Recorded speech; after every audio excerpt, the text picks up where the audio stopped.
Halo, selamat datang di channel Saran Dokter, sumber informasi kesehatan terpercaya untuk kamu dan keluarga. Sebelum kita lanjut, pastikan kamu sudah like, komen, dan subscribe channel Saran Dokter. Dukungan kalian sangat berarti agar kami makin semangat membagikan tips kesehatan setiap harinya. Yuk, kita mulai. Pernah tidak sih moms datang ke dokter kandungan ketika mau diperiksa dengan USG, tapi moms bingung mau tanya apa? Ya, paling-paling moms cuma tanya, sehat apa enggak dok? Habis itu pulang ke rumah, lalu menyesal. Aduh, kenapa enggak nanyain ini ya? Kenapa enggak nanya itu ya? Bingung mau tanya apa? Nah, video sudah banyak pertanyaan-pertanyaan seputar USG di dalam kehamilan. Kita mulai dari pertanyaan pertama. Apa sih pentingnya USG kehamilan? Jadi gini, mungkin sebagian dari moms akan bingung. Kenapa setiap saya ke dokter kandungan selalu dilakukan pemeriksaan USG? Terus muncul rasa khawatir. Bahaya enggak sih USG dilakukan tiap hari?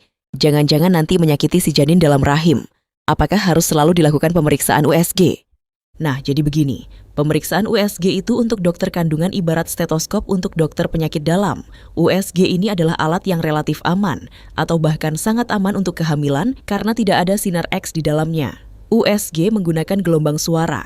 Gunanya untuk apa? Untuk memantau perkembangan dan pertumbuhan janin. Kira-kira berapa puluh tahun yang lalu, ketika USG baru mulai muncul di Indonesia, sekitar tahun 60-an atau 70-an, itu masih jarang sekali. Orang tidak tahu kondisi di dalam perutnya bagaimana, paling hanya diukur berat badannya, lingkar lengan atas, tinggi perutnya, tinggi fundus uteri, atau tinggi rahimnya.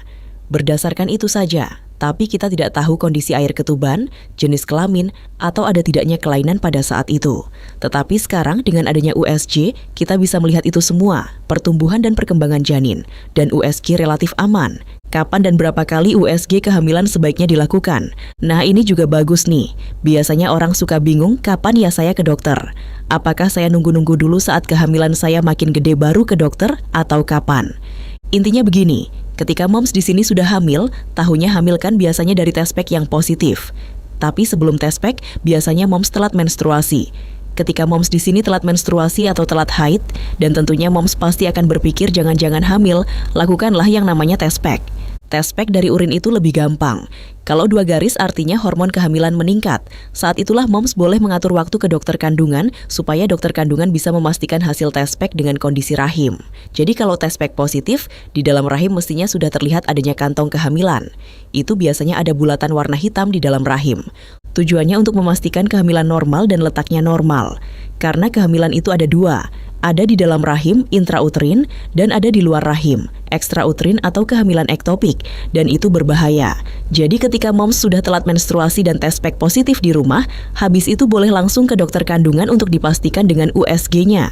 USG apa yang dilakukan? Biasanya di trimester pertama, lebih baik kita melakukan USG transvaginal, atau orang awam suka bilang USG dalam karena masuk ke dalam rongga vagina. Kenapa pakai USG itu? Kan enggak nyaman.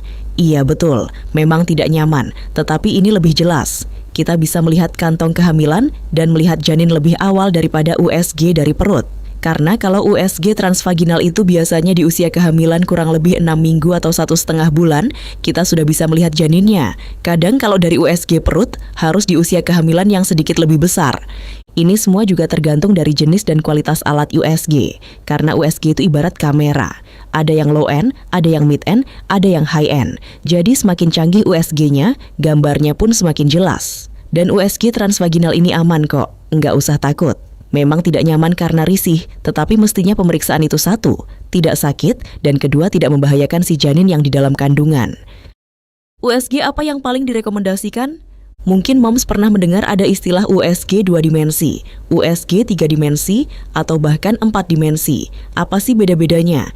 USG 2 dimensi adalah USG yang kita cuma melihat 2 dimensi, yaitu dimensi X dan Y. Tidak ada sudut kedalamannya. Sedangkan 3 dimensi itu ada X, Y, dan Z. Jadi kita bisa melihat ada sudut kedalaman. Jadi gambarnya lebih nyata, real. Nah, 4 dimensi adalah 3 dimensi yang bergerak. Biasanya USG rutin dilakukan secara 2 dimensi. Untuk kita melakukan screening atau USG detail, atau ada istilahnya sekarang USG fetomaternal. Itu biasanya menggunakan USG 3 dimensi atau 4 dimensi, karena dapat melihat gambar yang lebih jelas. Kapan itu bisa dilakukan? Biasanya USG 3 dimensi atau 4 dimensi Ini dilakukan ketika kehamilan sudah cukup besar, sekitar 24-28 minggu, 6 bulan sampai 7 bulan. Itu saat-saat paling ideal untuk moms kalau mau melakukan screening USG detail. Apa saja hal penting yang harus ditanyakan saat USG? Ini bagus banget. Kenapa? Karena biasanya banyak moms bingung mau tanya apa. Biasanya standar pertanyaannya cuma, sehat enggak dok? Secara garis besar. Terus kedua, jenis kelaminnya apa dok? Cowok atau cewek? Padahal USG dapat melihat jauh lebih banyak daripada 2 pertanyaan itu. Saya mudahkan ya moms. Biasanya kita membagi dalam USG hamil muda dan hamil trimester kedua serta ketiga. Di hamil muda yang moms harus tanya, dok, apakah kehamilan saya sudah terlihat di dalam rahim atau belum? Itu paling penting. Biasanya kalau sudah di dalam rahim sudah ada denyut jantungnya belum dok? Biasanya kalau dokternya cukup komunikatif, dia sudah bicara sendiri secara otomatis, wah ini sudah terlihat nih moms, ada denyut jantungnya, janinnya di dalam rahim, sehat, ukurannya segini, setara dengan kehamilan sekian minggu. Tetapi kan ada juga dokter yang mungkin dia capek atau tipikal orangnya kurang cerewet. Nah kalau moms sudah tahu, di trimester pertama tanyalah, dok, kehamilan saya sudah terlihat belum? Di dalam kandungan sudah ada janinnya belum? Karena terkadang hamil itu baru terlihat kantongnya saja. Kemudian, sudah ada denyut jantung janin belum? Mungkin boleh lagi pertanyaan tambahan. Dok, aman kan? Tidak ada pendarahan di dalam rahim kan? Nanti dokternya mungkin berpikir, jangan-jangan pasien saya dokter juga nih pertanyaannya banyak. Padahal itu karena teman-teman Bumil sudah tahu pentingnya hal itu. Di hamil trimester kedua atau ketiga, kehamilan lanjut, pemeriksaan sudah lebih kompleks. Dokter akan mengukur ukuran kepala, ukuran perut, dan ukuran kaki.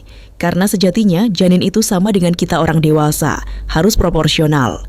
Kan aneh kalau kita lihat ada orang kepalanya besar sekali tapi kakinya pendek, tidak wajar. Atau perutnya buncit sekali tapi kepalanya kecil. Janin pun demikian di dalam rahim, harus ada proporsi antara kepala, badan, dan kaki. Memang biasanya kepala itu sedikit lebih besar, tetapi dia akan makin menyesuaikan seiring bertambahnya usia kehamilan. Jadi di kehamilan lanjut, yang moms tanyakan, ukuran kepala, badan, dan kaki janinnya sesuai tidak dok? Denyut jantungnya normal tidak dok? Letak plasentanya tidak menutupi jalan lahir kan dok? Tidak di bawah kan? Itu juga ditanyakan. Air ketubannya cukup tidak dok? Kalau kurang nanti tanya solusinya bagaimana, apakah harus banyak minum atau makan apa? Terakhir baru bertanya jenis kelamin. Sudah kelihatan belum dok? Karena jenis kelamin itu sudah ada dari awal dan tidak bisa diapa-apakan lagi. Tinggal kita sudah bisa lihat atau belum. Yang paling penting itu mengetahui kondisi-kondisi tadi. Cuman kan banyak moms yang kadang-kadang mau tahu jenis kelaminnya duluan, padahal dia tidak tahu ternyata air ketubannya kurang. Jadi yang harus ditanyakan justru yang penting-penting dulu. Jenis kelamin mah belakangan saja. Kadang terlihat, kadang tidak terlihat. Apa yang tidak bisa dilihat oleh USG kehamilan? Oke moms, kita sudah di pertanyaan terakhir. Apa yang tidak bisa dilihat USG? Pemeriksaan USG itu bahasa Inggrisnya disebut imaging. Imaging dalam bahasa Indonesia artinya pencitraan. Pencitraan itu belum tentu yang kita lihat itu persis 100% kenyataannya. Gampangnya begini, kalau kita di media sosial melakukan pencitraan suka menabung, belum tentu dalam kehidupan nyata kita suka menabung. Namun pencitraan juga bisa benar. Prinsip ini juga berlaku dalam kehamilan. USG atau pencitraan yang kita lihat di dalam rahim itu adalah gambaran. Memang dengan majunya teknologi alat USG, biasanya kemungkinan melesetnya semakin kecil.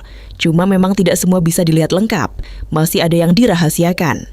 Kelainan atau cacat pada janin itu ada 2, ada yang bersifat mayor dan ada yang bersifat minor. Kelainan mayor berkaitan dengan kelangsungan hidupnya. Kalau ini terjadi, biasanya pada saat bayi lahir, dia tidak akan kuat bertahan.